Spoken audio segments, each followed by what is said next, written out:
Maligayang pagbabalik. Pag-uusapan natin ngayon sina Crawford at Inoue. Pero bago ang lahat, kung bago ka pa lang sa channel na ito, ay huwag mong kalimutang mag-subscribe at i-hit ang notification bell icon para manatili kang updated sa susunod nating upload. Isang malungkot na balita nga po ang natanggap ni Canelo matapos matalo kay Crawford sa tila naging isang mismatch na laban. Bago kasi maglaban sina Canelo at Crawford, ay kasama sa pinilmahang kontrata ang rematch clause. Subalit napapabalita nga ngayon na tila ayaw na daw itong gamitin ni Canelo. Ayon mismo sa kampo ni Crawford na malabo na raw na magkaroon pa ng rematch dahil sigurado daw sila na ayaw na din mismo ni Canelo makipag-rematch dahil hindi naman daw naging dikit ang laban kundi isang one-sided fight. Bagamat hindi tuwirang inamin ni Canelo na ayaw niya ng rematch, subalit sa tono ng kanyang pananalita ay lumalabas na wala na itong interes na makipag-rematch pa. Dahil nang tanungin ito sa isang post-fight interview kung nais pa ba nitong makipag-rematch ay hindi nito sinagot ang tanong, sa halip ay niligaw ang usapan sa kanyang mga naging achievements sa boxing. Paliwanag ni Canelo na kahit ano pa man ang naging resulta ng laban, ay sementado na umano ang kanyang legacy sa boxing at sigurado na umano ang pagiging future Hall of Famer niya. Samantala, sa pinaka-latest pound-for-pound ranking ng The Ring Magazine, ay lumagapak si Canelo sa pang-10 pwesto mula sa pagiging number 8. Nasa number 9 naman ang matagal nang naghahamon sa kanya na si David Benavidez, na dating nasa number 10. Samantalang ang isa pang nakatalo kay Canelo na si Dimitri Bivol naman ay nanatili sa ika-4 na pwesto. Habang si Terence Crawford ay umakyat mula sa ika-3 pwesto patungo sa number 1 spot dahil sa napaka-impresibong panalo nito kontra kay Canelo. Dahil nga sa pagkatalo ni Canelo, ay nakatanggap ito ng maraming panlalait at pananantsaw mula sa mga fans. Sinasabi nga ng ilan na overrated daw ito. Samantala banat naman ng ilan na sa sobrang pag-cherry-pick daw nito ng kalaban, ay nagkamali daw ito ng pinili. Kaya ngayon ay sobrang bigat din talaga ng loob ni Canelo.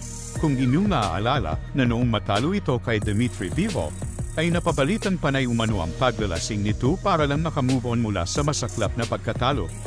Sa ibang balita naman, inilabas na ang halaga ng kinita sa laban ni Naoya Inoue at Murad Jon Akhmadaliev, kung saan nga ay naiuwi ni Inoue ang garantiyang $15 million.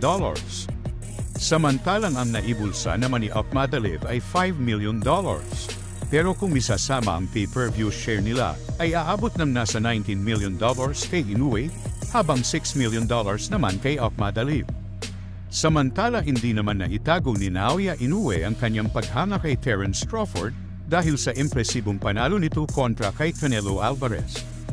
Ayon kay Inoue, napakagaling daw ng estratehiya ni Crawford kung saan ito umano ay magsisilbing inspirasyon sa mga boxers na katulad niya.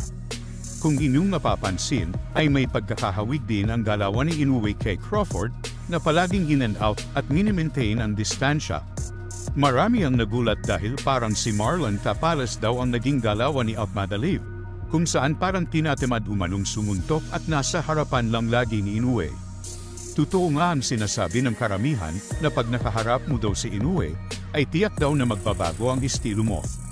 Ang dahilan nga nito ay dahil masyadong mabilis at magalaw si Inoue, na kinakailangan pa itong i-bait o painin para lang matamaan.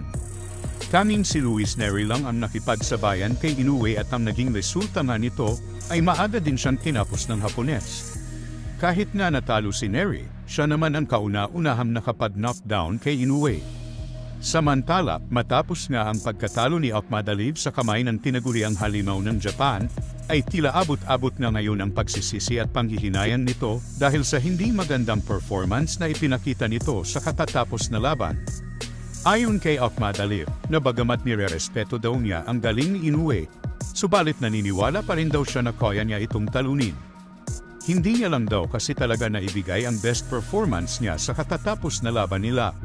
Nanghihinayang daw siya sa oportunidad dahil alam daw kasi niya na ang bersyon daw niya na lumaban kay Inoue ay hindi ang totoong siya. Labis nga ang pagsisisi ni Akhmadaliev dahil hindi umano niya nagawa ang mga bagay na dapat daw niya sanang ginawa, lalo pa nga daw na pinapos na siya sa oras. Kaya dahil nga dyan, ay isang katutak na pambabatikos ang natanggap ni Akhmadaliev mula sa mga fans. Ayon sa mga netizens, napakaiyakin daw nitong si Ahmad Aliev dahil madami daw kasi itong mga dahilan kapag natatalo. Hindi daw katulad ni Canelo na tinanggap ng maluwag sa loob ang pagkatalo kay Crawford. Hinala ng mga boxing fans na lumaban lang daw itong si Ahmad Aliev kay Inoue, hindi para manalo, kundi para lang kumita ng milyones.